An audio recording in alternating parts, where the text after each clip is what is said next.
Hello, and in this IELTS Part 2 speaking video, I'm going to look at the topic Describe a quiz or game show that you like. You should say what it is, how you know about it, what it is like, and explain why you like it. Now, when you get a question like this, you might think, well, I don't like any quiz or game shows, which is the case with me. So I will show you how you can answer this question, but you don't have to like it. You can give your reasons for not liking it and explain that. So let's have a look at the model answer. Well, I'll start with a confession. I can't stand quiz or game shows. I know they are incredibly popular and I'm probably weird for not liking them, but I don't understand the appeal. Anyway, there is one that I am aware of and can talk about, and it is called Who Wants to Be a Millionaire? I'm guessing that you have probably heard of it, because as far as I am aware, it is shown in many countries around the world. It is not a team game, it is played solo, and there are 15 questions to answer, and if the person can answer them all, then they become a millionaire. That sounds easy, but the questions get increasingly more difficult. So the first one is relatively easy, and the last one is incredibly tricky. If there is a question that the contestant cannot answer, then they have a number of options. Each contestant has 3 lifelines. What this means is they have 3 chances to get help. One of the lifelines is a 50-50 option, so 2 wrong answers are removed. Another one is to ask the audience, and they vote on what they think is the correct answer. And the other one is phone a friend, so you can nominate a friend to call during the show, and they have 30 seconds to help you. The reason I heard about it was that when it first started, there was a famous episode when the contestant won the £1 million. However, a few months later, he was accused of cheating his way to the jackpot because his wife Diana and another contestant had apparently coughed when the correct answer was mentioned. There was a court case and he was found guilty. So I'm sorry I am unable to comment on why I like these kinds of shows, because they're just not my thing, I'm afraid. Okay, so let's take a look at some of the language. I have chosen Who Wants to Be a Millionaire because, like I say in the answer, it is shown in many countries around the world. Well, I'll start with a confession. A confession is when you tell the truth about something. And so I'm saying, I'm going to tell you the truth here. I can't stand quiz or game shows. I can't stand means I really, really hate. I know they are incredibly popular.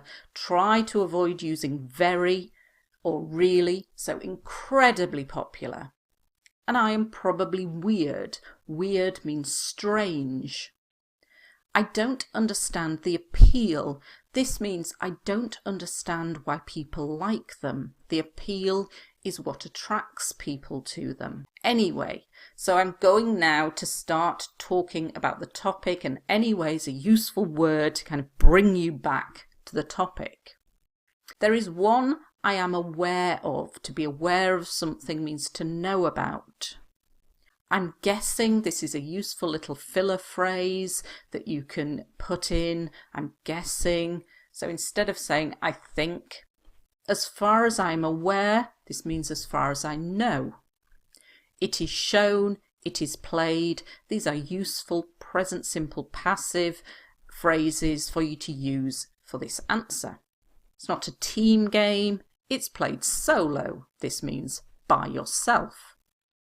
The questions get increasingly more difficult. So instead of saying much more difficult, the first one is relatively easy. Relatively means compared to the others, so it's much easier than the others. Relatively easy.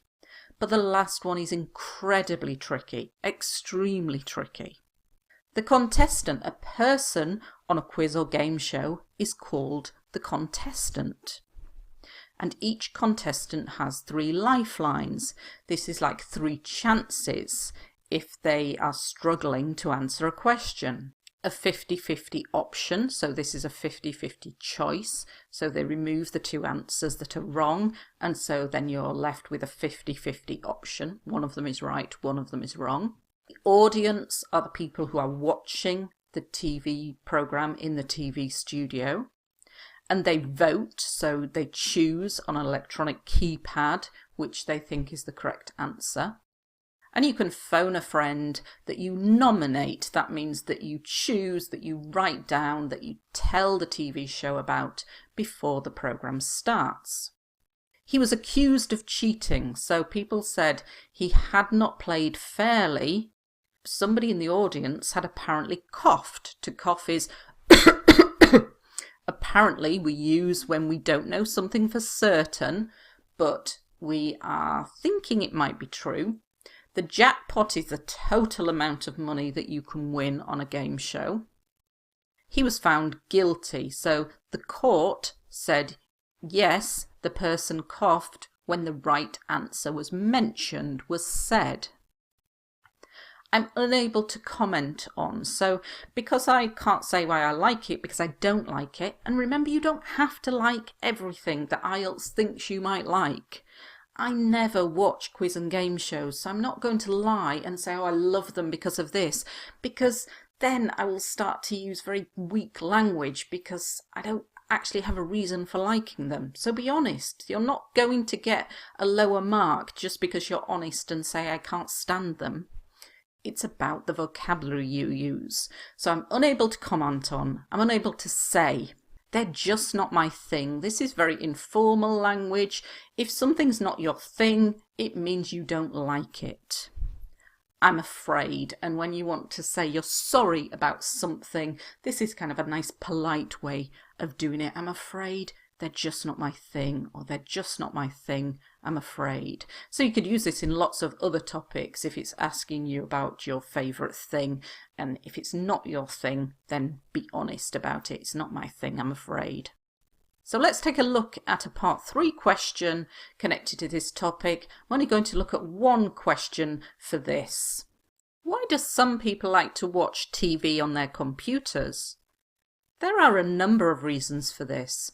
Firstly, it is more convenient, because if it is a laptop, you can watch it anytime, anywhere. Secondly, nowadays, most people don't watch terrestrial TV. They watch TV on catch-up. Although many modern TVs are capable of accessing platforms like Netflix, some older TVs aren't. So you need to use a PC to watch programs on streaming services such as this. So when you have a part 3 question like this, try and give a couple of reasons at least. So there are a number of reasons for this. Firstly, blah, blah, blah. Secondly, blah, blah, blah. And often in your part 3, you do something because it's more convenient. So that's a very useful word for part 3. It's more convenient. And so people don't watch terrestrial TV. This was the TV we used to have, where you had an aerial on the top of your house, and that got the TV signal and brought it into the house, and you watched the TV as the programs were being broadcast by the TV provider. So you're watching them live. It might be a pre-recorded program, but you're watching it as the TV provider provided the program to the TV. But nowadays people watch TV on catch-up. This is what we call services like Netflix. You're watching them later. So you're watching them on catch-up. In the UK we have something called BBC iPlayer. This is called catch-up. Now, many modern TVs are capable of, this means they can access platforms. Anything that's on a computer, we call it a platform, like Netflix. And this is a streaming service. So Amazon Prime is a streaming service. Netflix is a streaming service. Now TV is a streaming service. If you watch programs on Sky Movies, again, this is a streaming service, so you can watch them when you want. So that is kind of the major reason why people are watching TV on their computers. It's convenient, and you can watch programs on catch-up, and you can access platforms like Netflix, which is a good example of a streaming service. Hope you found this video useful. Thank you very much for watching.